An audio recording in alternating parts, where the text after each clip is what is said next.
It's a romance, but it's not about love. It's a comedy, but not everyone's laughing. It's a place where the one thing you can't expect is the unexpected. Llévenme al aeropuerto. No puedo, he quedado. He dicho que me lleve. Women on the verge of a nervous breakdown. A story about women who love men. Todos estos años te he esperado. Dime que te hubieras muerto si no vuelvo. Estaría muerta si no hubieras vuelto. Women who love to get even.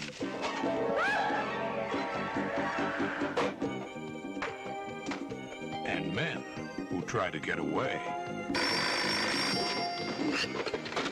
¿Iván? ¿Quién esperabas que llamara? ¿Iván? ¿Me ha llamado otra vez Iván? No. Ay, olvídalo ya, chica. ¿Quiere decirme quién es ese Iván? Eres un débil, Iván. ¿Iván? ¿Dónde está Iván? From internationally acclaimed filmmaker Pedro Almodóvar comes a deliriously deranged comedy that follows no rules, spares no victims, takes no prisoners. Pero no me negará que aquí ha ocurrido algo raro. Women on the verge of a nervous breakdown. Hello, everybody, and welcome to this very special bonus episode of Citizen Dame, the podcast where we have nervous breakdowns. And so this is a very appropriate episode, I felt. This won the poll on our Twitter account, our May poll, and one of the choices was Women on the Verge of a Nervous Breakdown, directed by Pedro Almodóvar, which I'm very excited about because this is one of my favorite films. Definitely my favorite of Almodóvar's. So I'm happy about that. But first, with me as always is Karen Peterson. Hello, Karen. Hello. It has been a while since we talked. We've not had an episode. We didn't have an episode last week. So I know. We kind of, that was sort of a last minute thing too. There's been so much going on. You just ran off. I did. I actually did because, well, we can probably talk about this on our next regular episode, but yeah, I had an opportunity to go down and spend the night at the beach in a fancy hotel, and you know what? I took it and I was not sorry. I don't blame you, honestly. Like that's kind of like, yeah, it's okay. We can move the podcast for a week. I don't think that's a big deal. Well, it is very nice to hear from you again. So, all right, so let's just jump right into this film. So this is a film from 1988. It's a Spanish black comedy directed by Almodóvar and stars actually a lot of actors and actresses that he worked with on a habitual basis all the way through his career. Including baby Antonio Banderas. Including a very young Antonio Banderas. This isn't his first film, but it's very early in his career. And so he is very hot. He's very hot and very 80s. and Carmen Mara, who, and by the way, I'm going to butcher all of the Spanish names because I do not speak Spanish, so I apologize in advance to every Spanish speaker, everyone who knows the sound of Spanish, because I'm just terrible at it. Like, I butcher French enough, but at least I know some French. I do not know any Spanish. So yeah, I apologize. So this one was nominated for the 1988 Academy Award for Best Foreign Language Film. It won tons of international awards. It won awards in Spain. This was kind of, I don't know whether this was Almodóvar's first really big hit, but it definitely put him on the map as a director. And very much, I think, at least in an international sense, establishes who he is and his style, his aesthetic, and very much what he is as an auteur. This was nominated the same year that Salam Bombay was nominated by Mira Nair.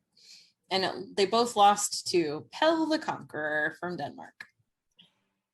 So the basic plot is it's essentially like a day and a half in the life of Pepe Marcos. Actually, it was funny because when I was rewatching this film, I was like, I could have sworn that this all happens in one day, but it doesn't. It takes a little bit longer than that. Yeah. So it's a day and a half in the life of a TV actress who specializes in voiceovers, and the entire film opens, I believe, with her doing a voiceover for Johnny Guitar. Yeah, they're dubbing the Spanish voices for other language films and TV. And she's breaking up with her boyfriend Ivan, who's also married and or I think he's married. I'm not always clear about that, but he also has an adult son. No, it's very confusing because it is. The film, like, how many people is this man involved with? Is he actually just involved with all of these women, or is he married to one of them and then he has mistresses? Like, what is actually happening here? But so essentially, over the course of this day and a half, Peppa basically avoids breaking up with him, but also tries to break up with him at the same time. They keep on missing each other, so they're having these long conversations over the answering machine. And eventually, her friend Candela comes to her apartment and is having her own crisis. Then the son of her lover comes over and he has a crisis with his girlfriend. They don't actually know. The son of Peppa's lover, yeah. Yeah. Mm-hmm. And it just kind of spirals out of control from there, including leading up to even the hijacking of an aircraft by Shiite terrorists, which I think is one of the great additions to this entire bizarre film. That was the point where I was like, did I miss something? I need to make sure I'm following this story. You didn't. I don't know how many Almodóvar films you have seen yet. This was the first. Okay, so this is what he does, right? This is a perfect template for what Almodóvar does, because you think you know what the story is. So he establishes something like the story. It's like, okay, a woman is having an affair with a man and they're breaking up, right? Okay, we got that. I understand that. And then things begin to get crazier from there.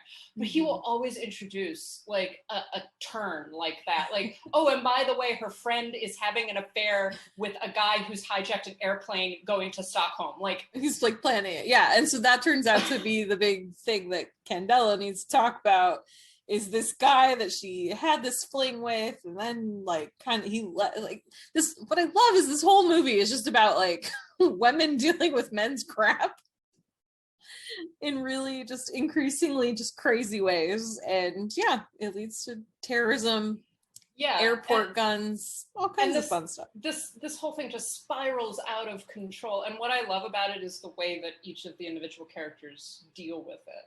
Mm-hmm. And of course, for anyone who has seen this film, when you talk about the spiked gazpacho, which Peppa does, it's not terribly clear initially what the fuck she's doing, but she just puts all of these sleeping pills into a blender filled with gazpacho.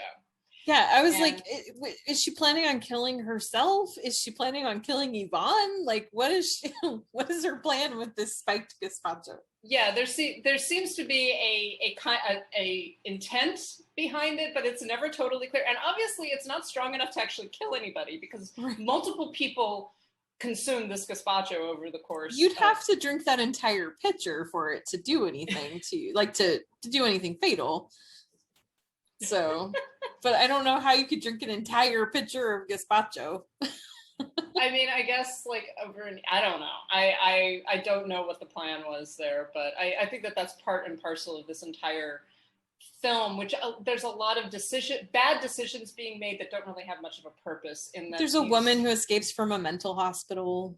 Yeah, these are people that are having breakdowns, right? Yes. That are like they're going through such intense emotional turmoil that they're doing frankly crazy things with no obvious purpose, but also quite dangerous. And of course, he weaves all of this stuff together. Like, it all actually fits, which I really, really love. So to start out with, I think that you pointed out a really interesting thing, Karen, that the actual title, Women on the Verge of a Nervous Breakdown, is maybe not the best translation for the original Spanish, which I am not going to try to pronounce. But the original Spanish is refers to an attaque de nervios, right? Which is translated in the English title as a nervous breakdown, but at least according to some people, a nervous breakdown in Spanish would actually be crisis nerviosa.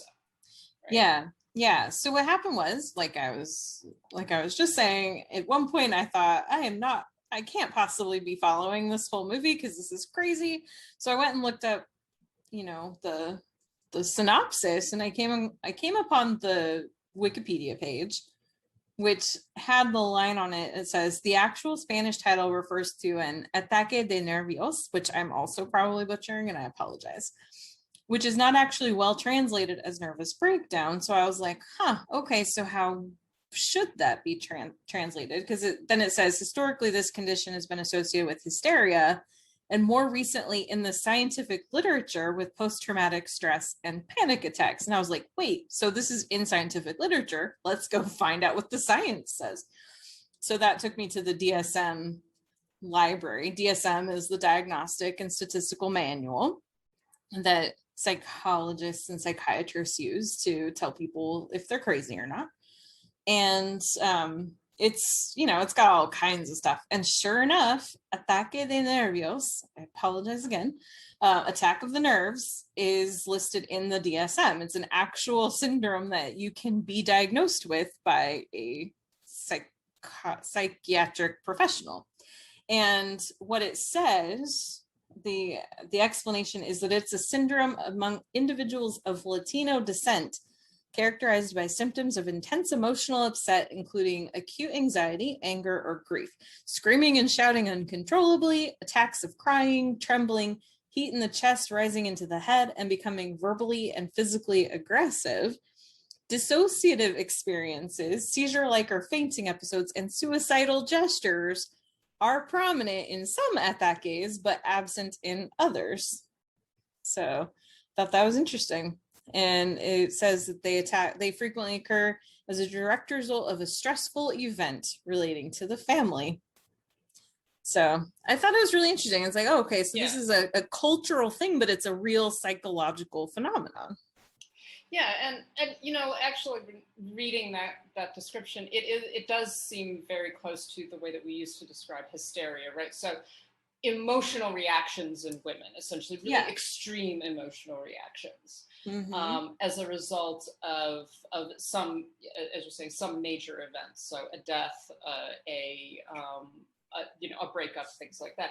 And it's interesting then to actually apply that to what is going on in women on the verge of nervous breakdown, where you do have women attempting to commit suicide, not really seriously, but they, Candela does try to jump off the balcony at one point. She does, and then she catches herself, and yeah.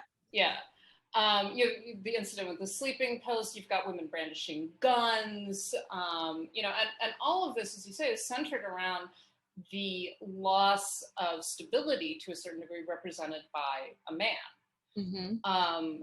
And so all of particularly the female characters are having crises, essentially, and they're all having them at the same time. Yeah. And they're all reacting to them in different ways. Actually, Peppa is, despite the fact that she lights her bed on fire at one point, but she actually is much more, I'm not going to say controlled, but she's cooler about everything. Mm-hmm. She's doing things that are superficially bizarre, right? But she seems to be very much in control of what she's doing. She's making decisions to do these irrational things. Yeah. Some of the other characters, like Candela, are, trying to fling themselves off the balcony, but then deciding that they don't actually want to do that.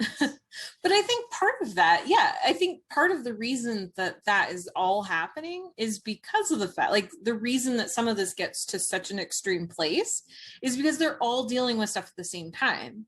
It's like if Candela just came over and she was really upset and Peppa was fine, she's there to listen to Candela and to help her process what she's dealing with and hear her out.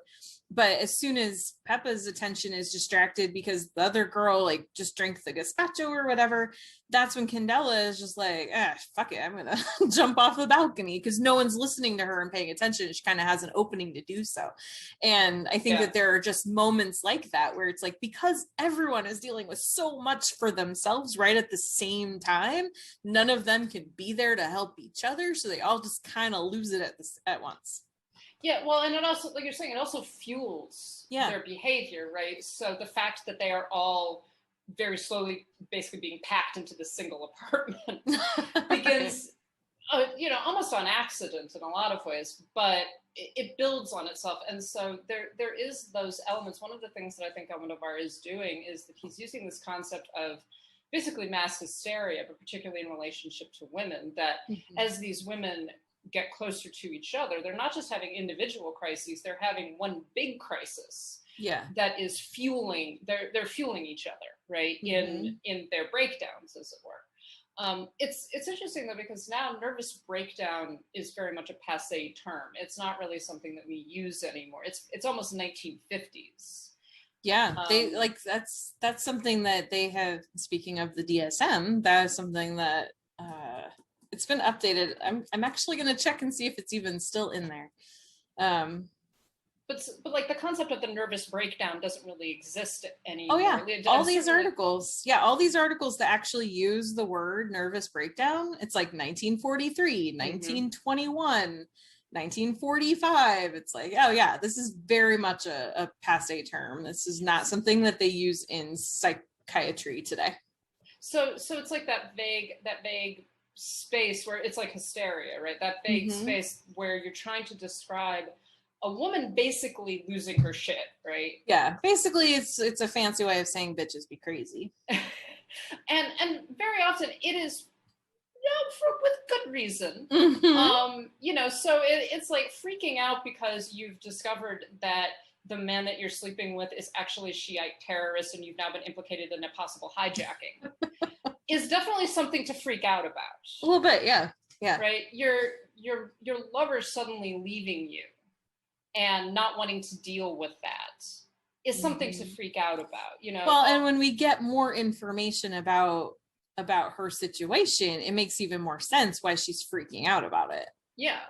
So it makes sense. Like when you actually learn why these women are having these nervous breakdowns, as it were, their behavior makes sense. But from the outside, there is this kind of like misogynist, sexist overtone of bitches be crazy, right? And I think what Almodóvar does really well is he digs into that. And it's just like, well, maybe if it wasn't for men, maybe women wouldn't be quite so crazy. Right? That's maybe y'all are the problem. Yeah, that's essentially the conclusion of this film. And that so male behavior then results in these women having to bear that burden and having these major crises and then essentially being labeled as insane, right? And in the case of one character, literally so.